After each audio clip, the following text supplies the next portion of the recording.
서울시장 보궐선거가 2달 앞으로 다가왔습니다. 국민의힘은 오늘 본경선에 나설 4명의 후보를 발표했는데요. 출사표를 던졌지만 아쉽게도 이 명단에 들지 못한 분입니다. 김근식 국민의힘 송파병 위원장과 본경선 전망 등을 짚어보겠습니다. 김근식 위원장님 안녕하세요. 네, 안녕하세요. 김근식입니다. 네, 저희에게는 아직까지는 교수님이란 명칭이 입에 붙어 있는데요. 예, 감사합니다. 예, 오늘 발표한 국민의힘 서울시장 보궐선거 최종 후보 4명 위원장님이 명단이 없습니다. 무척 네, 예. 아까운 것 같은데 어떠세요? 많이 아쉬우시죠? 예, 저 나름대로는 최선을 다해서 열심히 한다고 했습니다만 네. 여전히 제가 부족했던 게 제일 많은 것 같고요. 네. 그리고 이제 이게 80% 여론조사와 20% 책임당원 투표였는데 그 인지도나 여론조사의 벽을 사실은 그 후발주자가 뛰쳐 올라가기는 이게 쉽지 않았던 것 같습니다. 네. 그러나 어쨌든 저에게는 굉장히 열심히 했던 좋은 경험이었고 어쨌든 당의 승리를 위해서 그리고 네. 경선이 더 흥행과 관심을 끌 수 있도록 더 역동적인 경선이 됐으면 하는 바람입니다. 네. 아무래도 다른 분들에 비해서 정치를 대단히 늦게 시작하셨으니까요. 예. 그 인지도나 여러 가지 면에서 버거우셨다 이런 말씀이신데, 네네. 자, 어쨌든 그 위원장님, 교수님의 도전은 여기서 맞춰야 할 테니까 다른 후보들에 대해서 이제 좀 관점을 돌려봐 주시길 부탁드리면서 함께 경쟁하셨던 경쟁자 나경원, 오세훈, 오신환, 조은희 이 4명의 최종 후보 지금 위원장님께서는 이분들 중에 누가 가장 유력하다라고 생각하십니까? 예, 제가 이 네 분들 본선에 진출하신 분들 평가하기는 좀 어색한 것 같고요. 그러나 이제 보면은 어떤 분이 되더라도 다 좋으신 분이라고 생각하는데 예. 오늘 그 언론에도 나왔습니다만 나경원 후보가 책임당원 투표에서는 굉장히 압도적으로 앞섰다는 이야기가 나오고 네. 오세훈 후보는 이제 일반 국민 여론조사에서 높게 나왔다는 것이기 때문에 예. 아마도 본경선에서 1위가 되실 분은 이제 중도 성향이나 아니면 이게 100% 국민 여론조사를 하는 거거든요. 본경선에 1위를 뽑는 거. 그래서 아마도 이제 그 고정 지지층 플러스 중도층을 견인할 수 있는 중도 외연의 확장성이 아마도 1위가 될 수 있는 중요한 요건이 아닌가 싶고요. 네. 그다음에 오신환 의원이나 조은희 구청장 같은 경우도 이제 새로운 인물로 올라와 있기 때문에 이 두 분들이 열심히 해서 경선의 흥행을 이끌어낼 수 있는 다크호스로서의 새로운 모습을 보여준다면 또 재미가 있을지 않을까. 제가 그것을 하려고 했습니다만 제가 네. 못하게 돼서 네, 아무튼 네. 그 두 분들이 또 남은 두 분들이라도 열심히 좀 해주길 바랍니다. 네. 지금 위원장님의 분석을 제가 이렇게 들으면서 느낌은 그래도 그러면 결국은 오세훈 후보가 조금 더 강세이지 않겠느냐 이렇게 조금 느꼈는데 맞습니까? 아니 그러니까 원칙적으로 보면 일단 본 경선에 들어가면 또 바깥에는 안철수 후보가 될지 모르겠습니다. 안철수 후보가 유력하기 때문에 그분과 또 단일화를 해야 되고 그리고 또 본선에 가면 또 민주당 후보와 또 본선을 치러야 되기 때문에 결국은 우리 당을 지지하는 이 보수 유권자들을 결집하는 것 플러스 새로운 중도층에 대한 그 지지층을 확대해야 되기 때문에요. 그런 중도층에 어필할 수 있는 그런 정책과 그런 이미지, 그런 호감도를 가지신 분이 결국 1등을 하지 않을까. 제가 누구라고 말씀드릴 수는 없고요. 누구라는 말씀 안 하시겠다. 알겠습니다. 지금 그 위원장님 말씀처럼 그 국민의힘에서는 이제 경선이 진행되고 있고요. 그 다음에 소위 제3지대. 그래서 안철수, 금태섭 두 분의 이제 경선에 대한 협의들이 진행되고 있지 않습니까? 네네. 그래서 결과적으로 제3지대에서 승리한 분 그리고 국민의힘의 최종 후보 이 양자 간의 또 최종 단일화 경선이 이루어지는 이러한 형태로 좀 얘기가 되고 있는데 이 최종 단일화까지의 과정들 순조롭게 계획대로 잘 진행될 것이다 이렇게 보십니까? 저는 잘 될 거라고 보고요. 또 잘 되어야 한다고 봅니다. 네. 다른 때는 몰라도 이번에 4월 7일 서울시장 보궐선거에 만약에 야권이 아름다운 단일화를 이루지 못한다고 한다면 그 누구든 간에 그 국민의 또는 시민의 심판을 피해가기는 어렵다고 보고요. 그래서 아마 단일화에 대한 강렬한 그 의지와 요구가 있기 때문에 그걸 다 알고 있는 우리 국민의힘 후보들이나 아니면 당 밖의 후보들이나 그 요구를 피해가기는 어렵기 때문에 저는 잘 될 거라고 보고 특히나 이제 애초에 처음에 좀 출발은 좀 삐그덕거렸습니다만 어찌됐든 우여곡절을 겪고 나서 지금 2단계 토너먼트 형식으로 정리가 됐지 않습니까? 당 밖에 두 분이 먼저 한 분을 뽑고 우리 당 안에서 네 분 중에 한 분을 뽑는 것이어서 그리고 이제 각각 그 올라오신 분이 따로 또 단일화하기 때문에 굉장히 명쾌하고 단순한 그리고 피해갈 수 없는 그리고 이것을 거부할 수 없는 단일화의 토너먼트 그림이 그려졌기 때문에 저는 제 개인적으로 굉장히 잘 이루어질 거라고 보고 순조롭게 이 진행이 될 거라고 생각을 합니다. 네.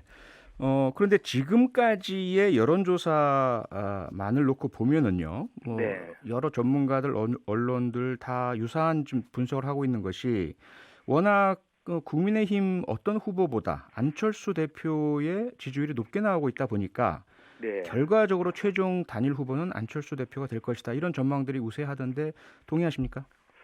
지금까지는 뭐 여론조사상으로 그렇다고 볼 수 있죠. 네. 왜냐하면 결국은 뭐 당의 후보와 당 밖의 후보가 최종 단일화를 하더라도 최종 뭐 여론조사를 의지할 수밖에 없기 때문에 네. 그런 현상을 볼 수 있는데 관건은 안철수 후보가 그때까지 지금의 높은 압도적인 그 양자 경선에서도 양자 구도에서도 이길 수 있다고 하는 높은 지지율을 유지하느냐가 관건이고요. 네. 오늘도 뭐 여론조사 나왔습니다만 그게 흔들릴 수가 있다면 사실은 단일화해서 안철수 후보가 이긴다는 보장은 사실은 쉽지 않거든요. 네. 그래서 안철수 후보가 그 높은 지지도를 계속 유지하느냐 관건이고 네. 또 하나는 그 안철수 후보의 지지도 유지에 관련해서는 이제 이번 달에 진행이 될 제3지대 네. 그 금태섭 후보와의 경선도 관건이기 때문에 거기서 사실은 뭐 토론 같은 걸 한다고 한다면 안철수 대표와 또 금태섭 후보 사이에 토론 실력을 놓고 일정한 또 관심이 있을 수도 있고요. 네. 그리고 이제 국민의힘에서 오늘 올라간 4명 중에 한 분이 선출이 되는데 이 4분 중에 이 토론을 또 1대1 스탠딩 토론에서 하고 또 종합 토론을 하기 때문에 네. 여기서 새로운 신예가 다크호스가 올라와서 어떤 에너지를 불어일으킨다고 한다면 그리고 그분이 만약에 의회의 결과로 우리 당의 후보가 된다면 제가 그걸 되길 바랬습니다만 그렇게 된다면 네. 새롭게 어떤 그 흥행과 역동성과 다이나믹스를 몰고 올라온 국민의힘 후보가 또 안철수 후보를 또 압도할 수도 있거든요. 그래서 네. 저는 여러 가지 가능성이 있다. 그러나 당장 중요한 것은 안철수 대표가 양자 구도에서 이길 수 있는 압도적인 지지율을 유지하느냐 이게 관건이라고 봅니다. 지금 계속 강조를 해주셨지만 안철수 대표가 양자 구도에서 우세를 계속해서 나타낼 수 있느냐가 관건이라고 네. 주셨는데 오늘 발표된 여론조사를 보면 그동안 쭉 우세하던 안철수 후보가 조금 박영선 후보에게 뒤처지는 네. 이런 여론 결과 조사가 또 나오고 있습니다. 맞습니다. 이 부분은 일시적인 현상으로 보세요? 아니면 어떤 추세의 변화라고 보세요? 이게 처음으로 이제 그 민주당 박영선 후보와 양자 구도에서 지는 것으로 처음 나왔기 때문에 네. 좀 주목을 합니다. 그래서 이게 일시적인 여론조사의 어떤 왜곡일 수도 있고 아니면 이게 진짜 지지도가 꺾이는 게 아니라는 또 시작이라고 볼 수도 있는데요. 그건 이제 아까 제가 말씀드린 것처럼 2월 한 달 내내 네. 최종 단일화가 될 때까지 그 지지도가 꺾이지 않고 유지되는 것이 안철수 대표가 제일 중요하기 때문에 네. 저는 그 부분을 그 승패를 가를 수 있는 관건은 안철수 대표에 대한 야권의 그 지지와 안철수 대표에 대한 기대가 한 몸에 있는 반면에 예. 또 한편은 전체 유권자를 놓고 보면 또 피로감도 같이 있거든요. 그래서 그 문재인 정부로부터 서울시장을 반드시 탈환해야 되겠다라고 하는 야권의 강력한 지지가 안철수한테 몰려가 있지만 네. 이 지지도가 양자 구도에서 질 수도 있다는 생각이 드는 순간 다시 빠져나올 수 있는 거거든요. 아하. 그건 사실은 안철수 대표의 앞으로 한 달의 행보가 네. 정말 중도층에 대한 탄탄한 지지를 유지해내고 특히나 민주당에서 이탈한 그 표들을 안철수가 좋아서 찍을 수 있는 이게 당시 문재인이 싫어서 안철수가 쉽게 이길 수 있으니까 찍는 게 아니라 안철수 개인에 대한 호감표로 가야 되기 때문에 그렇죠. 그 부분을 얼마나 견인해내느냐가 아마 관건일 것 같습니다. 네. 자, 그런데요, 교수님, 만약에 지금 오늘 여론조사가 일시적인 어떤 이상 현상이 아니라 뭔가 추세의 네. 변화이거나 그동안 사실은 서울에서는 야당이 승리할 것이다 이런 우세가 아주 그런 분석이 우세했었는데 만약에 이것이 좀 바뀌고 있다라고 한다면 그 원인은 무엇이라고 보십니까? 예, 그게 사실은 이제 잘 분석을 해봐야 될 문제인데요. 네. 만약 이게 일시적인 현상이 아니고 어떤 단초를 보이는 거라고 한다면 예. 저는 여당이 잘해서나 또 여권 후보가 우세해서가 아니라 야권이 조금 더 좀 새로운 국면에 좀 어려움을 맞고 있는 게 아닌가라는 생각이 들어요. 어떤 그러니까 이유입니까? 제가 볼 때 새로운 인물이나 새로운 바람이 없고 다 그때 그 사람들이라는 생각이 좀 앞으로 네. 계속 진행될 수밖에 없거든요. 피로감을 주고 있다 대중에게. 맞습니다. 아까 예. 말씀드린 것처럼 안철수 대표도 2011년 10년 전에 원인이 제공됐던 분 중에 하나이고 네. 지금 우리 당의 유력 후보인 나경원 후보나 오세훈 후보도 사실 그때 또 연관이 돼 있는 분들이어서 네네. 어떤 새로운 역동성의 바람을 불러일으키지 않고 그냥 그때 그 사람들을 하면 사실은 중도층에 있거나 또 민주당에서 일부 이탈한 그 표들이 네. 그 역동성이 아닌 좀 고리타분한 구태 인물에 대해서 지지도를 주기가 어렵기 때문에 아하. 그렇다고 한다면 똑같이 민주당의 박영선 후보도 사실은 그때 그 사람이지 않습니까? 그렇죠. 예, 그럼 10년 전 똑같이 그분이죠. 그때 그 사람이 다 여야를 막론하고 똑같이 돼버리면 야당이 이길 수 있는 새로운 어떤 바람보다는 여당의 조직표가 결집하는 효과가 더 강할 수도 있죠. 아하. 그래서 그런 부분에서는 야당이 정말 또 야권 전체가 대우각성해서 정말 새로운 바람을 일으킬 수 있도록 더욱더 배가의 노력을 해야 될 거라고 봅니다. 네. 그리고 위원장님 모셨으니까요. 북한 문제 대한민국 최고의 권위자 중 한 분 아니십니까? 그래서 예. 좀 여쭤봐야 될 것 같아서 네네. 최근에 이제 북한 원전 건설 관련해서 논란이 크게 일고 있지 않습니까? 이제 네. 특히 김종인 비대위원장은 문재인 대통령을 향해서 이적 행위를 했다 이런 지적을 하시면서 논란이 또 커졌었는데요. 교수님은 이 사안 어떻게 보고 계십니까? 우선 이제 원전 관련해서 감사를 피하려고 이제 삭제한 파일에 북한 원전 건설 추진 방안이라는 제목의 파일이 있어서 이게 논란이 된 건데요. 네. 그 파일 이름만 보고 우리 야당에서는 이제 북한의 원전을 건설하려고 추진했던 게 아닌가라는 전제하에 그 이적행위 단어도 나왔던 건데 네. 지금 그 이후로 진행되는 과정에서 보면 그 삭제했던 파일을 산자부가 공개를 했고 그 내용에 보면 정부의 공식 입장이 아닌 것으로 되어 있고 네. 여러 가지 안을 다각도로 이렇게 검토한 측면이었기 때문에 원전을 추진했던 것은 아닌 걸로 제가 볼 때는 드러난 것 같습니다. 네. 그렇기 때문에 이적행위라는 당시의 표현은 북한의 원전 추진을 진행했다는 전자에서는 맞는 표현이지만 이제는 그것이 아닌 것으로 드러났다고 한다면 네. 우리 김정인 대표의 이적행위라는 표현은 제가 볼 때는 지금은 좀 처리하는 게 맞다고 보고요. 네. 이제 그럼에도 불구하고 우리 국내에서는 탈원전을 밀어붙이면서 북에 대해서 원전 건설을 검토했다는 것만으로도 사실은 야권이나 또는 야당 성향의 지지층들 또 유권자 분들은 굉장히 기분이 나쁘거든요. 그래서 네.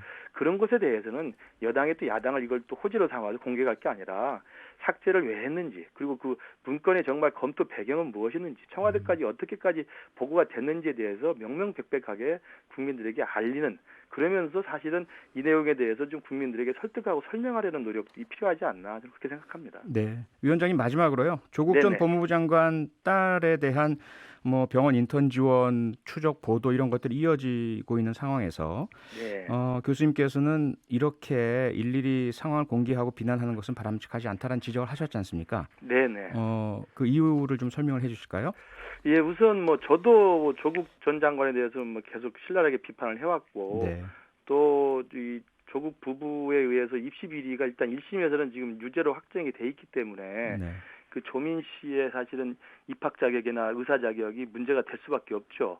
저는 그런 부분은 100% 동의합니다만 네. 일단은 이게 진행 중인 사안으로 지금 당사자인 조민 씨도 버티고 있는 거고 네. 그리고 가장 좋은 최선의 방안은 조민 씨나 조국 장관이 이 부분에 대해서 스스로 자숙하면서 법적으로 다투는 과정이라도 조금 더 인턴 지원이나 이런 것들을 좀 뒤로 미루면서 스스로 좀 자신을 돌이켜보는 시간을 가지면 좋겠는데 네. 계속 취업의 기회를 가지고 취업을 하려고 하는 거 아니겠습니까?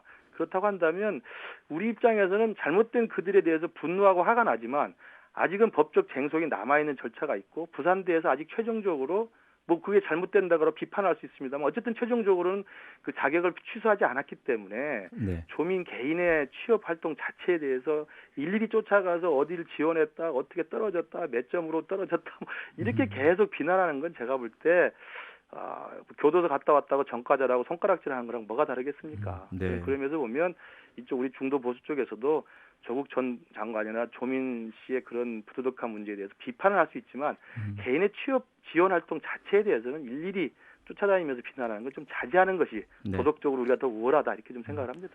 여야 모두 좀 정치의 품격을 찾을 때다 이렇게 맞습니다. 이해하면 되겠죠? 그렇습니다. 비판을 네. 하되 예. 개인의 사생활이나 개인의 행동에 대해서까지 일일이 비난하는 건 제가 볼 때 좀 품격을 잃는 거라고 볼 수 있죠. 네, 교수님 오늘은 여기까지 듣겠습니다. 오늘 시간 내주셔서 고맙습니다. 네, 감사합니다. 김근식 국민의힘 송파병 위원장이었습니다. 평일 저녁 6시 5분에 여러분을 찾아갑니다.